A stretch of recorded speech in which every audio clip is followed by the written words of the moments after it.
shortly. We're going to start the association, right? Because I know you saw that. James Harden, who has declined his $47.3 million player option and will become a free agent, sources told our Adrian Woj yesterday. There is, of course, a possibility that he negotiates a new deal with Philly that will give the Sixers the flexibility to build their roster. The bearded one has shared his desire to help the organization reshape its roster towards championship contention, sources told ESPN.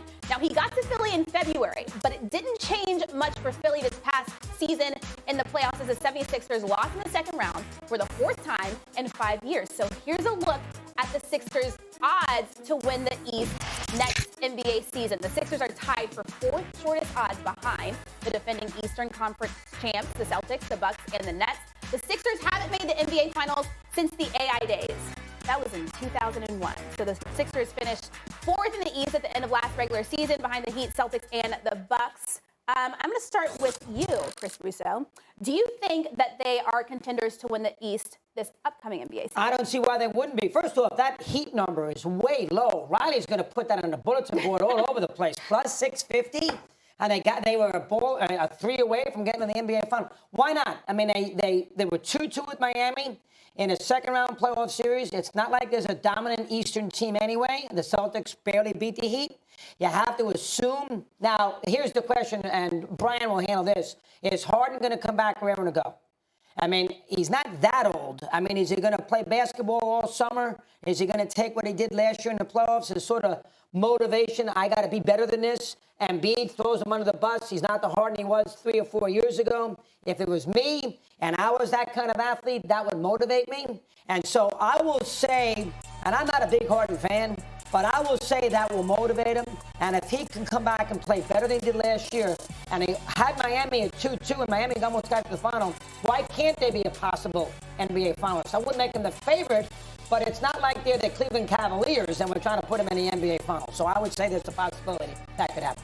It's trending that way for me. I need to see a couple more moves made this offseason for the Philadelphia 76ers, but I can really appreciate the fact that James Harden right now is a man of his word, because he was asked about this not long after they bowed out of the Eastern Conference semifinals and said he would do whatever it would take to help this team win. Now, the good thing about this is that they don't have to go and start offloading more pieces to create more salary cap room to go after other guys. What I think they can do now, because P.J. Tucker's name has been rumored as a potential addition for the 76ers team. It's not P.J. Tucker or bust for Philadelphia, but what do you end up doing with the rest of the roster? You can't afford, if you're Philly, to chip away at your depth anymore, considering all that you gave up to get James Harden in the first place, along with those first-round picks, too. You've got to replenish your depth somehow. So when we hear, Wendy, the news about Matisse Thybulle potentially being on the trading block and what they could get in return, maybe it's a Reggie Bullock, maybe it's someone else. I like the way that things are trending for this team. Daryl Morey's been very active lately, and I think that's a very good thing. Will I go ahead and say that they're in my top 4? Probably not just yet, because I also think Miami's going to do something and be players this year in free agency. So I think it's heading that way. But, for me, I still think Eastern Conference semifinals, as it's currently constructed, is probably the ceiling for this team. So I believe this is the forum to have a frank conversation about James Harden. So let's have a frank conversation. Good boy. Yes, I'm with love you. that. Go ahead. Later today or tomorrow or whenever they can convince everybody there was no tampering, Bradley Beal is going to sign a $254 million contract. That is the largest contract in the history of the NBA. We're going to have some other guys get in that neighborhood too, Jokic, etc. That is the contract that James Harden thought he was going to be signing today. 1 year ago, well, it was a little bit less than 1 year ago, the Nets offered him a $200 million extension, and James passed on it because he said, I'm not going to sign for $200. I'm going to sign for $250 in a year. And by the way, I wouldn't necessarily have argued with them because I think the Nets, if things had gone differently, would have given him the $250. Well, he's no longer a $250 million player. Joel Embiid knows this. He's made it clear. He said it on the record. All of us actually know it. But, Joel Embiid said it on the record. We all heard it. James Harden, but the key here is that James Harden knows it. And that's a very important thing. Because one of the things that happens in the NBA, you get guys who come into their mid-30s, and Harden's going to turn 33 before next season. One of the hardest things to deal with, and you can ask the Los Angeles Lakers about this, is a star player who is past his prime who doesn't recognize it. James Harden, I will give him this. He's still got to be better, but he recognizes it. And what he's going to sign for is going to be $100 million less than that $250. It might be $150 million less than the 250 that he thought he was going to get. So, okay, he realizes that he is not that same player anymore. What is he going to do about it? This is where we talk about the other side of this conversation, and this is where I am intrigued by what's going on. So he's going to opt out of that contract. He could have taken the $47 million and then built a deal off of that. The Sixers were going to sign him. They just traded away all kinds of things. It wasn't like they were going to say, well, if you take the 47, we can't do it, but we're not giving you the 250. They were going to sign him, but he goes, you know what, Daryl Morey, you and I have worked together. You put your neck on the line to bring me in here. Let's make a deal that we can all work with. And Daryl Morey said, okay, now when you do that, now I'm going to go to work, James. You're going to do that, now I'm going to go to work. I'm going to go out there and try to line us up. We can get PJ Tucker. I'm going to go out there. By the way, they've been all over the place in trade talks. They're talking about Tybal. They're talking about Tobias Harris. They're talking to all kinds of teams. I got all kinds of things in my phone about where they're potentially going with players in this next 3 to 7 days. Maybe they do a deal, maybe they don't. But they're going to bring in 3 to 5 new players that was opened up by Harden willing to do this. Now, at the end of the day, Chris, you know that what's all that's ultimately going to matter is what is James Harden look like when he gets on the court in October and November.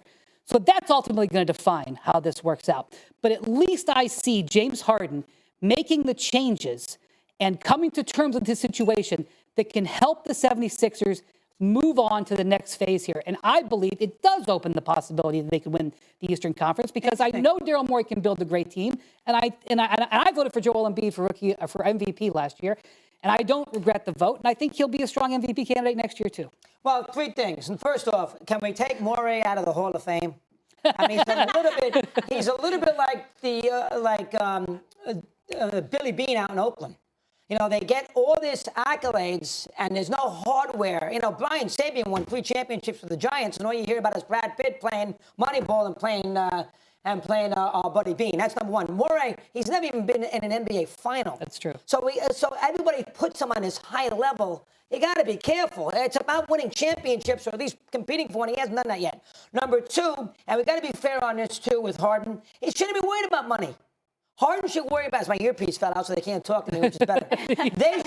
They should be worried about the scenario of nobody's 20 years from now, who's going to remember how much money he made? Right. How about winning a championship? He's made hundreds of millions. Who cares? Now it really fell out. That's a break. Who cares? It's about winning an NBA title. Are you and I and our kids 30 years from now going to say, you know what? Forget about winning the championship. Should he made $1 billion as an NBA player? It's not important. He should be at the point right now of legacy. Hey, my job is to help this team win an NBA championship, and I'll do everything I can do, whether it's getting in shape, whether it's, as you great point, making a roster better because you takes less money.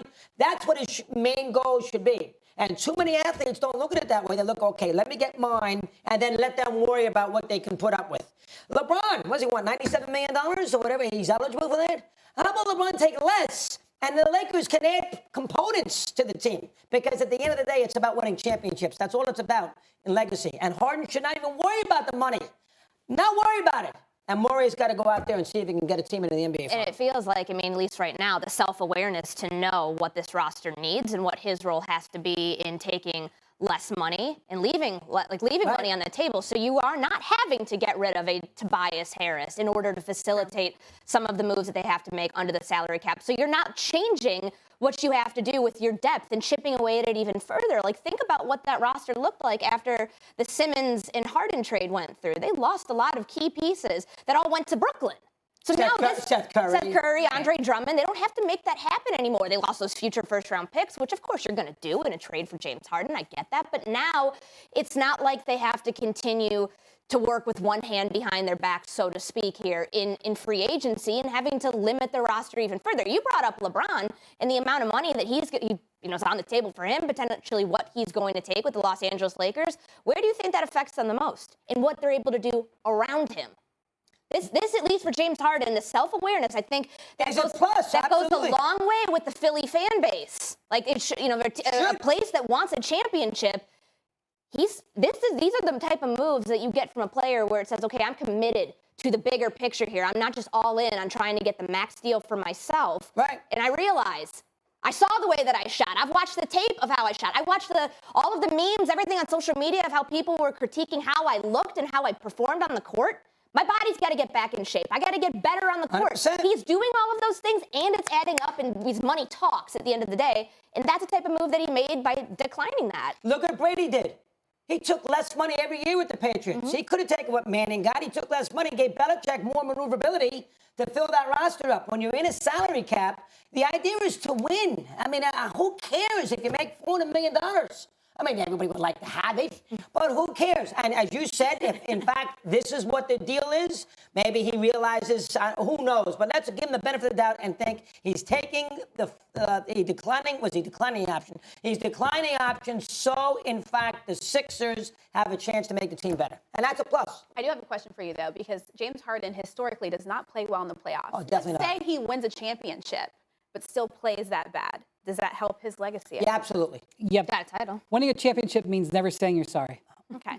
Okay. I don't care how he plays. If his team, and he's a component of it, wins an NBA title, that would go a long way. 2 shots in the second half. We don't care. Was it 2 shots? Score a 16.